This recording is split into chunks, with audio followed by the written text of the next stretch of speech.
Hello, viewers out there. You're welcome once again to Sports Orbit, Wednesday edition of the program. My name is Afa Cho. Salifu Usman is here with me. Salifu, welcome once again to Sports Orbit. Thank you, Afa. Well, on today's episode, we'll begin straight from the NFF, where the inaugural meeting of the new board of the NFF held yesterday, and the board has vowed to work proactively and energetically to ensure the real growth of the game of football in Nigeria in all its aspects and ramifications in order to diligently and purposefully pursue its vision. The board identified critical areas of football development at the grassroots level to a properly reasoned football calendar, earnest development of women's football, and adequate preparation of the national teams for podium appearances at international tournaments at its focal points. So finally, the inaugural meeting of the new board. Of course, a lot of things. They outlined a lot of plans, including to go on about aggressive marketing in search for sponsorship, corporate sponsors, and all of that. Well, like every new administration, whenever they come on board, they are always, sound energetic, sound very positive on how they want to carry on their activities. Same for even the Amadou-led board. I remember when they first came in 2014, one of the key things you always have done was on the issue of getting corporate bodies, sponsorship, and all that. And this board is saying the same thing, but we can't say how far they went in bringing on corporate sponsorship. Yes, if it's for the Super Eagles or the national team, there's no problem with that. But where we need the sponsorship more is talking about the lower leagues, the local league, most especially because for me, even without doing any marketing, Super Eagles is a global brand. So you don't even need to do much marketing about Super Eagles. I mean, brands practically fall over themselves to be associated with the Super Eagles. But when it comes to the local league, that's where the problem is. Yesterday, we even discussed the issue of the ITO Cup, where winners are yet to get their prize money from who emerged last year as champions. So, do you believe that this board will be ready to take the bull by the horns and get the job done? Well, Alpha, thank you very much. You are very correct in all your analysis and your observations are quite correct. But well, I still want to believe that we'll still give Muso and his board, still they are still in their honeymoon. Yeah, exactly. We'll still spare them some bruises and because let them enjoy the honeymoon as it lasts. But I know that Guso is quite aware that the honeymoon may not last for long. And he's quite aware that yes, there's an urgent need for him to revigorate and to get to actions. He is quite aware that Nigerians are quite anxious of a better improved football. Yeah. Having weakness or what I can describe, nothing to write home about the last 8 years of the administration of his predecessor, which was also part of the administration. Yeah, exactly. So I think now that he is on the driving seat, he needs to hit the ground running. Because we may not have a luxury of time to enjoy the honeymoon, Exactly. enjoy at the moment because the girls are desperate and deliberately. But if you're looking at the roadmap, the rollout, I think I quite agree with them. If truly they are going to follow into the latter and pursue it vigorously as the rightly stated in their own words there, because Nigerians are anxious with better football. Very well. For instance, the one thing I deduced from their roadmap, especially which is more important, is about talking about Nigeria football has to be run along with the calendar line. We can't, Other standard league. Exactly. We can't be running our league in aberration from what is obtainable around the globe. By other leagues as most of the league are on. We don't know when the league is going to start. It's not too palatable and it's not good well for our game. We have football in a continental competition. Those clubs have to work hard to play matches because they are not match fit. They are not match.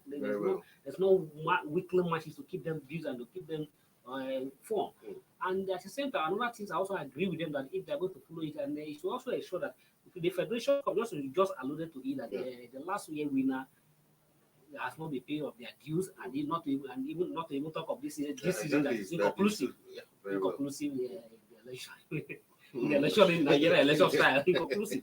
So and the new board, the Bishop board have said that they want to run Federations Cup should be run alongside with the league. At is sustainable in a global practice. For instance, FA Cup has started from FA Cup match has started in April when the league is on. So you keep on and exactly not waiting for one to end and another one start. You do this thing simultaneously. You play it as if a tournament. Exactly. No, you do it along the line. Weekend matches. From weekend we spend for FA Cup or midweek or for FA Cup. And then as the league is ending, as the league is ending, FA Cup also end, the Federation Cup also end at the same time. So I agree with them. If they are going to bring that, that's what it used to be. If they are going to bring that one, that is another good development. I hope that if they are going to implement. And then they're talking about sponsorship. Yes, sponsorship, just like they say, no doubt about it. Super Eagles is already a brand who is already selling itself. Very well. Any multinationals I would want to identify with the Super Eagles because it's an international brand who has around.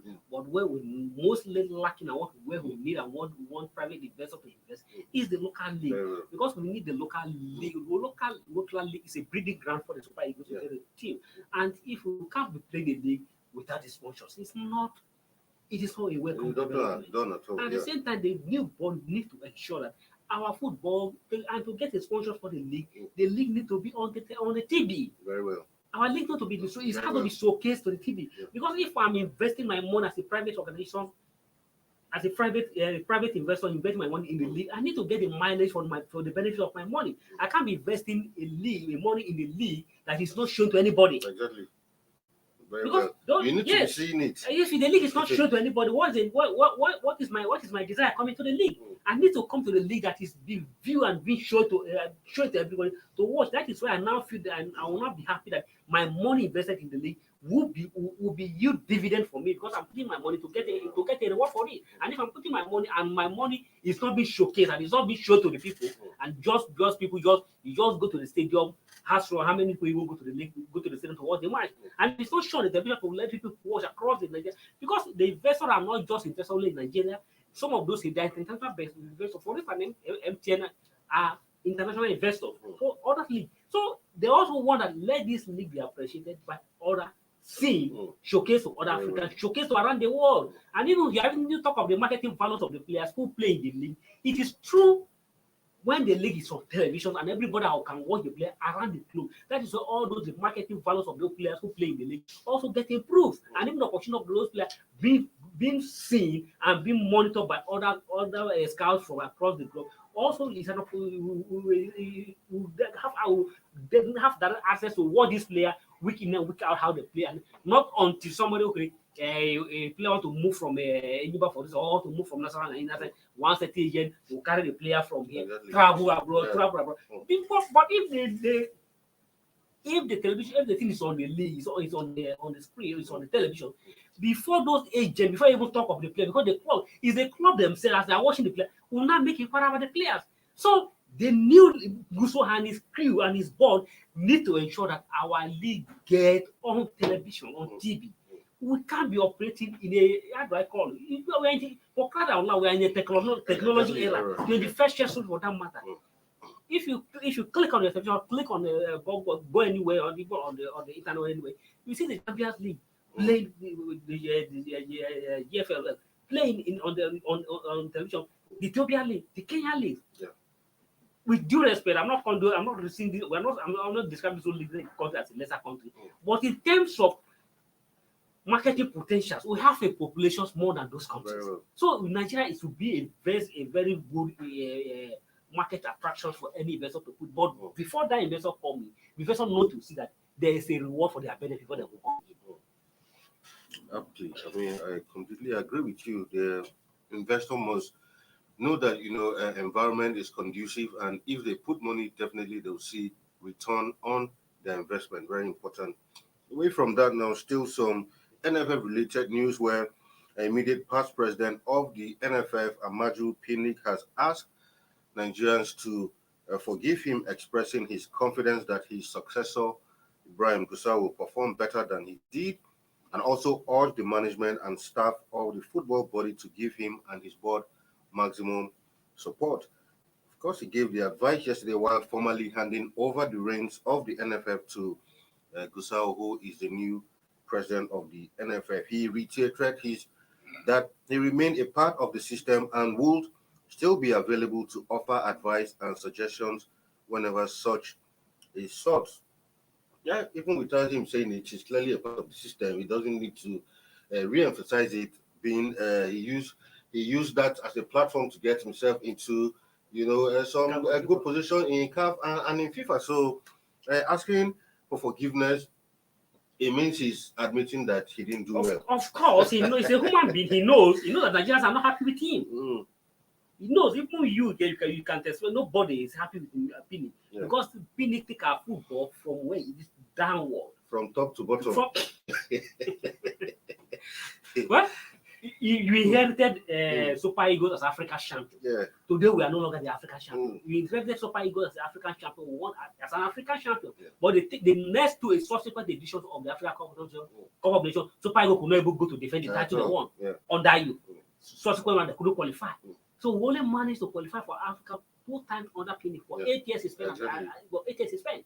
While the AFCON is playing biannually every 2 years. We only managed to qualify 2 times under Pini. The first one, the other one was Egypt 2009, which we finished third.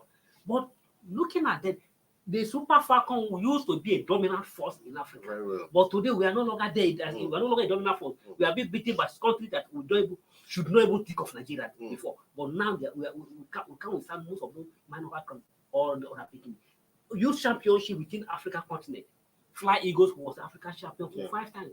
Golden Eagles the same thing. But all those teams vanish on the Pini. Very well. What are we talking about? Is it the everything? So he knows that he performed woefully. And even talking that, okay, he's still open for advice and suggestion. If he asks me what advice is he going to give, because I can only ask you for advice when I feel that you have something better to offer.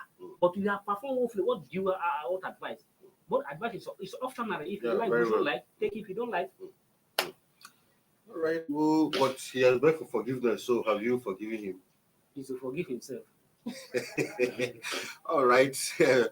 We'll go on a quick break. When we come back, Sport Orbit continues. Don't go away.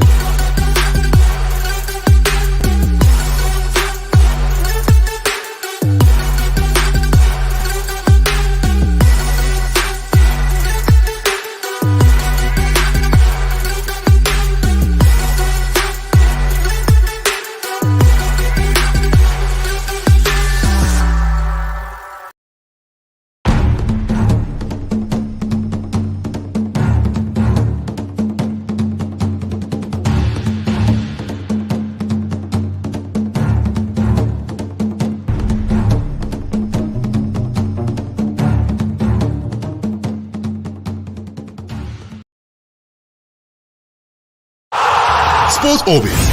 We make the world go round. All right, welcome back from that break. You're still on to Sports Orbit. Now to some athletics news for Toby Amuson. I mean, she couldn't have had a better year. It looks like every week or every 2 weeks she's always in the news, but not for the wrong reasons, for the good reasons. It's either she's being Adopted, yes, or her bank account is, or credit alert or something. Something always happens to Toby Amuson every week, and just today she was also nominated for, the World Women's World Athlete of the Year, and remarkably, this is the first time a Nigerian female athlete will be nominated for this category, which. Nigerian athletes, not just female, Nigerian athletes. Exactly. I mean, so that in itself is even breaking another record. Whether she wins it or not, being the first to even get this nomination is breaking of another record simply by this nomination. Yeah. Amusa has scattered all the records. Yeah.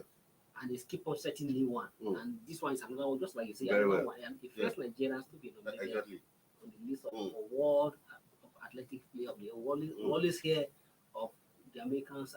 Very well. But we have our own Nigerian and not being nominated as a tough contender, a tough favorite for the award.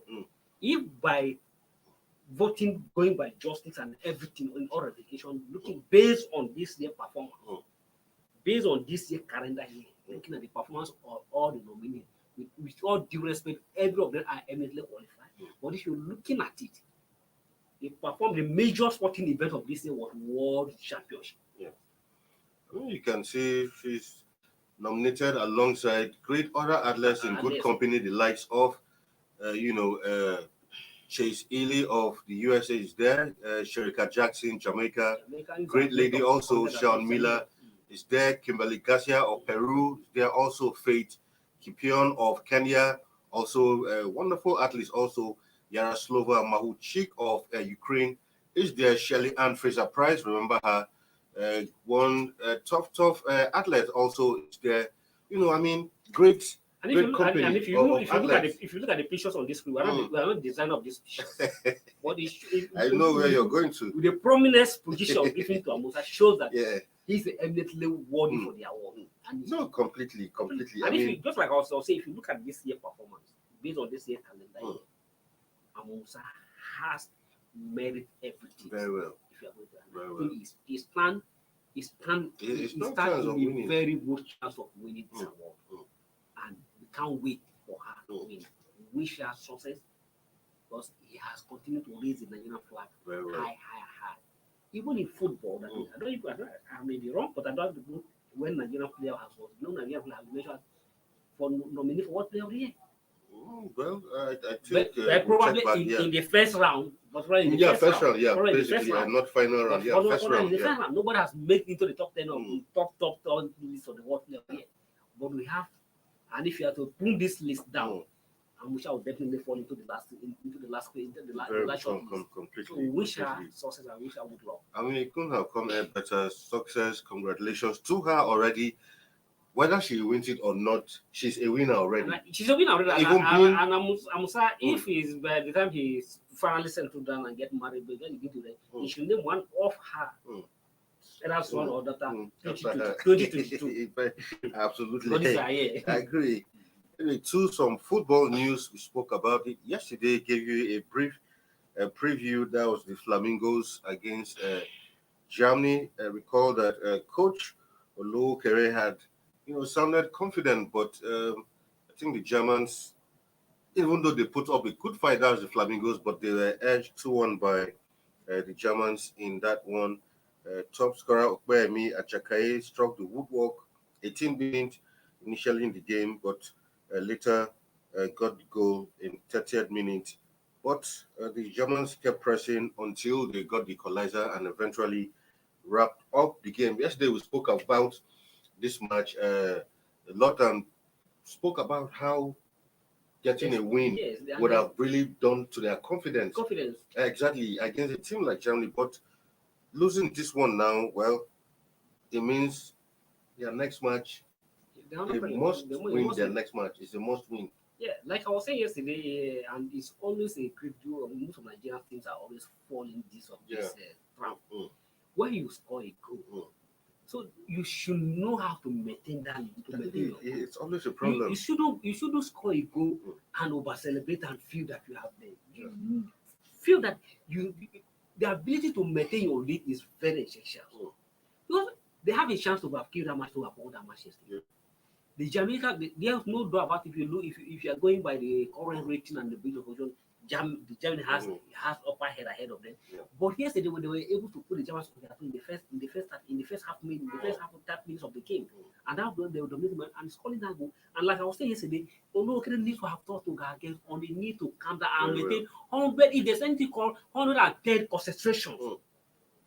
Could it be inexperienced? Football match is not when you it's not end until you hear the final whistle. Even the last second of the match can change the thing against can turn the table against you. So they need to have maintain full concentration and they need to calm down and not to follow the Germans play the speed game. But in all due respect, they get tries. Very well. But at the end of the day, they lost concentration, and now they pay for it. Of course, their next game on Friday against New Zealand. You should be hoping that, not underrating New Zealand, but we really hope that they should be able to at least get all 3 points against New Zealand on Friday. We hope so, because New Zealand is not a pushover side, so they need to also work and anything short of victory, and then New Zealand could be could be just That should be might be the end of the tournament. yes, Yeah. a draw could have been something or waiting for the last moment. Yeah. But for you to keep yourself in a at stable least position get- or to determine your own fate, you Yeah. need to win the next match. Very So that you important. shouldn't leave your own fate, Mm. your own destiny into another person's hand. All right, still on to some football matters. We're talking about the CAF Champions League, where Plateau United head coach Fidelis Ilechukwu says his team will go all out for a win against Esperance of Tunisia in the second leg of the CAF Champions League first round tie. The second leg tie is built for the Rades Stadium in Tunis. Ilechukwu stated this after that their slim 2-1 victory over the Tunisians in the first leg. He explained that the best form of defense is attack, and his team is deploying that strategy in order to preserve the first leg lead and qualify for the money-winning group stage of the competition. After having an idea of how the Tunisian side played, the former MFM coach stated that he is initiating measures to contain his opponents, noting that his team will give everything to, ensure that they scale through the group. Yeah, good admonition coming in from him, but not forgetting that he's going to play away, and he should know that the Tunisians will come out, With all their tricks. everything come full force out at them. So even while he's planning for his boys to go on attack, it's very, very important for him to be cautious, Yeah. because even while you're planning to go on the attack, be cautious that you already have the advantage. So find a way of keeping the scoreline that way and not expose yourself too much for the Tunisians to hit you. Yes, I agree with him that the best form of defense is to attack. Yeah. Because when you sit at home waiting for your opponent to come and say in the name of defense, you may get beaten. But yes, and just like you say, even as much as we are trying to attack, there's a need for you to protect. You have to be very disciplined. To protect what you hold here first. Exactly. Because you shouldn't be look as I say somebody who you hold something and want to go for another one, you lose everything. There's a need to protect what you hold, because you already have a lead. You hold on to that lead in as much as you shucks to add to that to add to your advantage. And just like a good form of attack is to defense to attack. And I agree with him, but you need to be aware that the Tunisians game, this game is going to be played beyond what you see on the pitch. Yeah. Apart from the kicking, you kick a ball and kicking around the ball, Tunisians are going to deploy all forms of tricks. First and foremost, even if the hospitality, you expect that the kind of hospitality we are going to receive. Exactly. Maybe from even the airport. From the airport, as well as moving there, from the airport, Exactly. the Tunisians will begin to play all tricks against it just to demoralize you and ensure that you lost concentration. So they need, and the Nigerian Football Federation needs to wake up. And be very mindful to wake up to their responsibilities about Nigeria team playing the way. Because when those other countries came to, we treat them to a royal reception. But whereas when our team travel to other countries, the reverse is the case. They subject our team to all manners of dehumanity, all manner of maltreatment. So Eleshu and his boys should be aware that they are going to feel a very high just rejection in the 2 days, and they must be careful from that.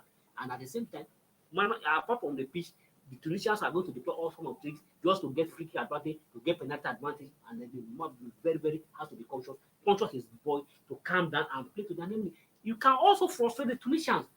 Try to hold the ball. Of course. When you have a try to hold the ball. Don't be in a hurry to say you want to go and score. Don't hold on to the ball and start to defend it. Hold the ball. But I said you need to hold the ball. You frustrate them. Very well. We wish Plateau United all the best, and of course, and as a Nigerian, we really hope that they make it to the group stage. Like we said the other day, it's been a while since we had our team in the money spinning stage of the CAF Confederation CAF Champions League. And then before we leave the studio, quickly we'll give you a rundown of results of the Champions League. Yesterday, I'll give you fixtures of today's matches. Of course, against all odds, even though I thought Milan were going to do something, but once again, Chelsea still put them to the sword. Once again, and it's beginning to look like Graham Potter is doing something right. I really don't understand.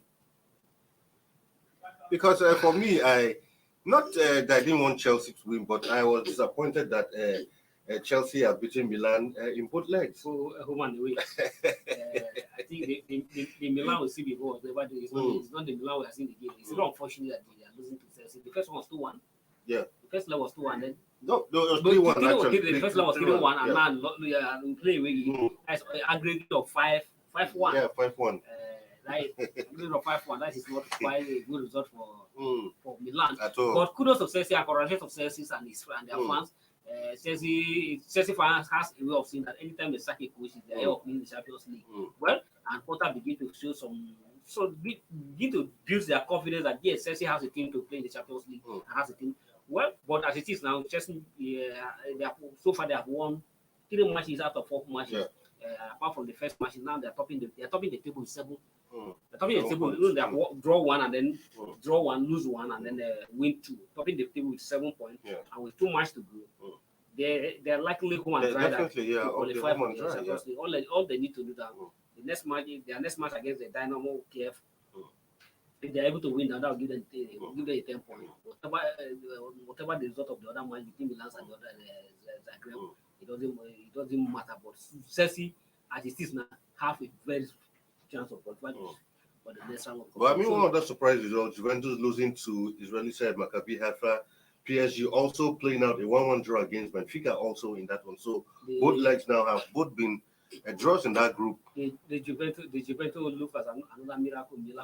Exactly. No matter how you would have expected Juventus to lose to Israeli side 2-0. Yeah. Well, Israeli side, even though they don't even go far again, at least they have achieved that one of their targets in the Champions League this season. And then Benfica also held the PSG to a draw at the Benfica. It's like this, just like we always say, PSV is not a Champions League club. At all. You should just forget about Champions League. Completely. Anyway, quickly to today's fixtures before we leave the studio. First game will be Atletico against Club Brugge of Belgium. Napoli should be a match to look forward to against Ajax. And of course, Barcelona against Inter. Barcelona will be hoping to win this one because if they lose this one, then I think Barcelona will be destined for the Europa League as it stands.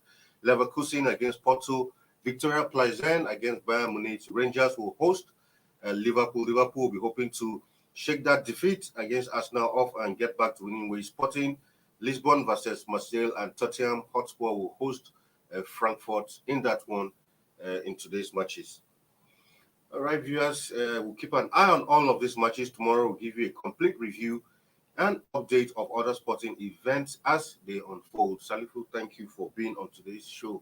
Once again. Thank you for Right, until we come your way tomorrow again. Stay safe out there. My name is Alpha Cho, and it's bye for now. Thank you for watching. For sponsorship and advert placements, please contact 080-3688-6158. Last Word Leadership Podcast Studio. You have the last word.